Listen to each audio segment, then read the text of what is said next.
वो नारायण के बगैर वो रहना भी मुश्किल हो गया उसको। अब तो वो भुंजाना प्रापिवन खादन बालकस्यो निहंकिता। हर क्षण अपने बेटे का नाम लेना प्रारंभ किया। भोजन करते हुए, पानी पीते हुए, नारायण भोजन कर लो, नारायण पानी पी लो, नारायण हमारे साथ सो जाओ, नारायण आ जाओ। सारा दिन नारायण नारायण। कहते हैं कि ये कर्म है कि कहीं ना कहीं अच्छा किया हुआ कर्म फिसलने के बाद भी वो हमारी रक्षा कर लेता है।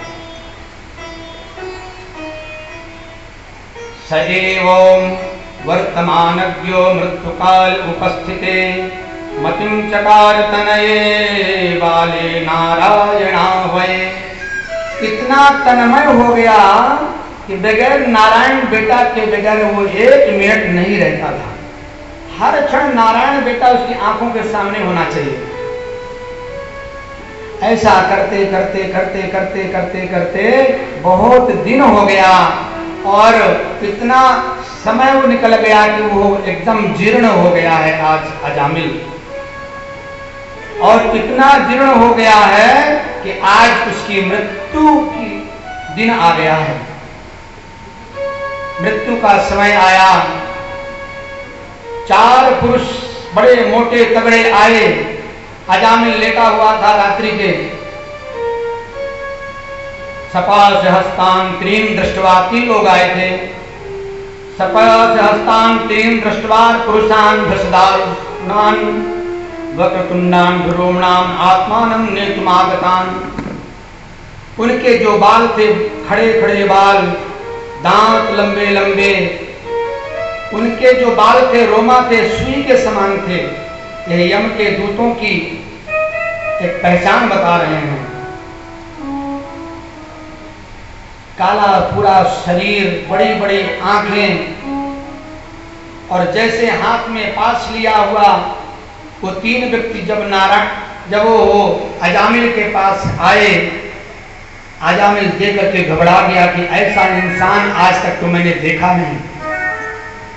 और इतना जोर से घबराया कि दूरे क्रीडन का शक्तम पुत्रम नारायणाभयम प्लावितेन स्वरेणोच्चैः आजुभावा कुलेन्द्रियः।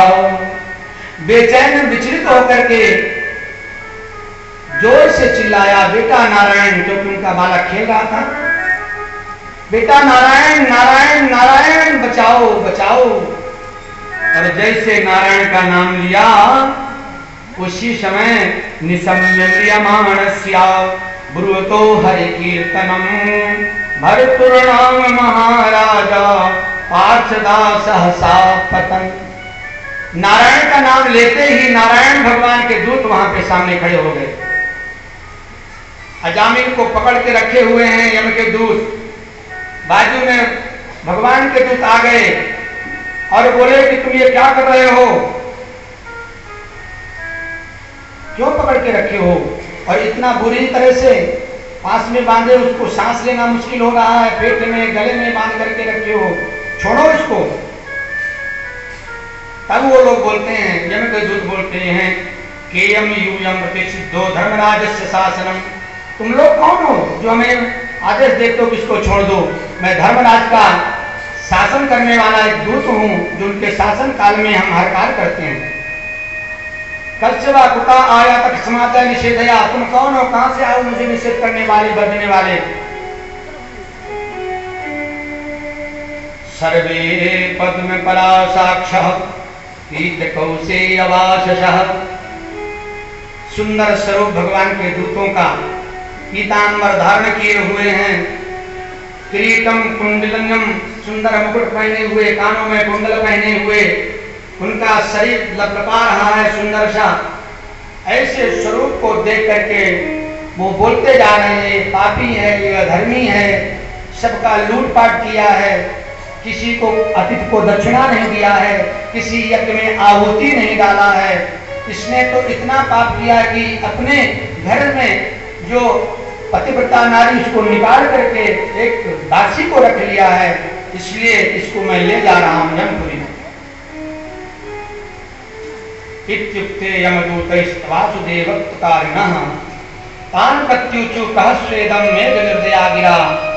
सुनने के बाद में भगवान के दूत बोलते हैं यूयमेव धर्मराज यज्ञ निर्देशकारिणः भूत धर्मस्य नस्तत्वं यत् धर्मस्य लक्षणम्।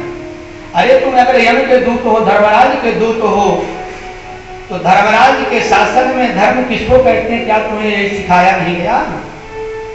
कौन धर्म है, कौन अधर्म है, कौन पापी है, कौन पुण्यात्मा है? कथम सुध्रियते दंडा किम वा स्थान में चितम।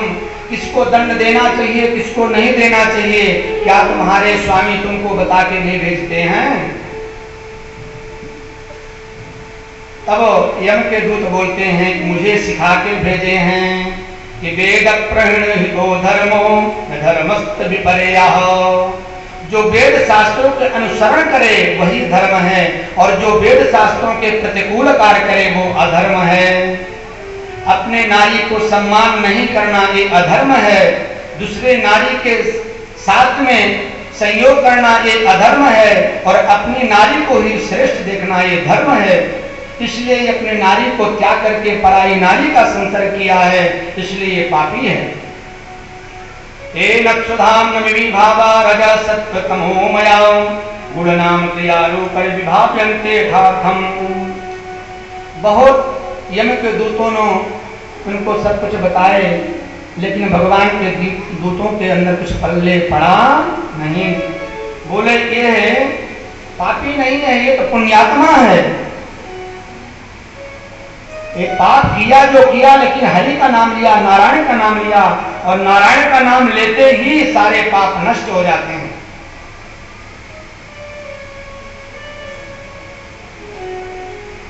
यम के दूत बोलते हैं कि प्रभु अगर इसने पुण्यात्मा है तो इसने जो पाप किया है, पीछे जंगल में गया, एक दासी का संसर्ग किया, घर में रखा, महात्माओं को बड़ा कष्ट दिया है, अगर ये सब किया तो क्या ये पाप नहीं है? भगवान के दूत बोले कि इसने जो किया है वो अज्ञानतावश किया है, लेकिन ये भगवान का नाम लिया तो ये प्रायश्चित हो गया। दुनिया में हर कोई किसी से गलती होती है, लेकिन अगर सॉरी बोल देता है तो बड़े से बड़े गलती भी उसको क्षमा कर दिया जाता है। इसने सॉरी बोला, नारायण का नाम लिया है, इसलिए अहो कष्टम धर्मसाम अधर्मा प्रतेशभाम। भगवान के दूत बोलते हैं कि बड़ा कष्ट की बात है कि धर्मराज के सभा में भी अधर्म होने लगा है। भगवान का नाम लेने वाले को भी अगर कष्ट मिलेगा, यम यात्रा भोगनी पड़ेगी, तो भगवान का नाम भी कौन लेगा? कोई नाम नहीं लेगा। इसलिए भगवान का ये नाम लिया है, इसको छोड़ दो। बोले ये आपके प्रभु का नाम नहीं लिया है, ये तो अपने बेटा का नाम लिया है। बेटा का नाम पुकारा तो आप क्यों आ गए? बोले बेटा का नाम तो इसका आज पड़ा नारायण, और हमारे स्वामी का नारायण तो पहले से था। वो नाम में अधिकार हमारा है कि तुम्हारा है? हमारे प्रभु का नाम लिया, हमारे स्वामी का नाम लिया है, इसलिए वो हमारे स्वामी के नाम लेने मात्र से पाप से मुक्त हो गया है। शांकेतम पारिहासम च स्तोभम हेलन में वगाओ वैकुंठ नाम ग्रहणम अशेषाधरम विदुः। भगवान के दूत बोलते हैं चाहे संकेत में लो, चाहे हास परिहास में लो, कैसा भी लो, अगर भगवान का नाम ले लिया है तो उसका पाप नष्ट होने वाला ही है। अग्नि में आप जान के भी हाथ रखोगे तो भी जलोगे, और गलती से भी हाथ रखोगे तब भी जलना ही है, क्योंकि उस अग्नि में दाहत की पावर है। ऐसे हमारे प्रभु के नाम में वो पावर है कि पाप टिकता ही नष्ट हो जाता है।